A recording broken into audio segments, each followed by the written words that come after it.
ఒకరోజు జగన్మోహన్ రెడ్డి గారు సాయి రెడ్డి గారికి ఫోన్ చేసి ఇలా షర్మిలమ్మ ఈ విషయాలన్నీ బయటపెట్టింది, నువ్వు బహిరంగంగా ప్రెస్ మీట్ పెట్టి మీడియాలో షర్మిలమ్మ అబద్ధాలు చెప్తుంది అని చెప్పమని అడిగినట్లు విజయసాయిరెడ్డి గారు చెప్పారు. దానికి విజయసాయిరెడ్డి గారు సమాధానం చెప్పారంట, అలా ఎలా కుదురుతుంది సార్, రాజశేఖర రెడ్డి గారి ఇద్దరి బిడ్డలకు సమాన వాటా ఉండాలని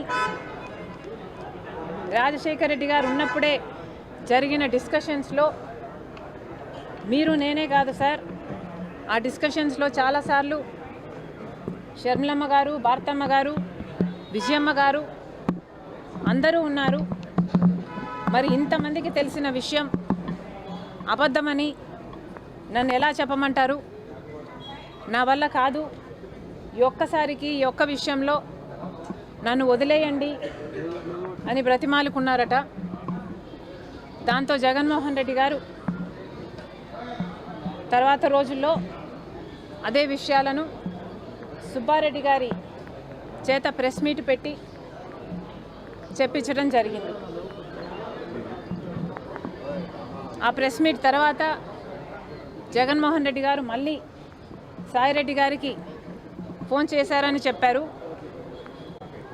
ఆ ఫోన్ కాల్లో మళ్ళీ జగన్మోహన్ రెడ్డి గారు లేదు తప్పదు, ఈ విషయం నువ్వు కూడా చెప్పాల్సి ఉంటుంది కాబట్టి ప్రెస్ మీట్ పెట్టి షర్మిలమ్మ చెప్తున్నది అబద్ధమని చెప్పాలని చెప్తే మళ్ళీ సాయిరెడ్డి గారు, సార్ విజయమ్మ గారికి అన్ని విషయాలు తెలుసు, దయచేసి నన్ను బలవంతం పెట్టకండి, నాకు ఈ విషయంలో జోక్యం చేసుకోవడం ఇష్టం లేదు, నన్ను వదిలేయండి అని ఎంత బ్రతిమాలినా జగన్మోహన్ రెడ్డి గారు ఒప్పుకోలేదని చెప్పారు.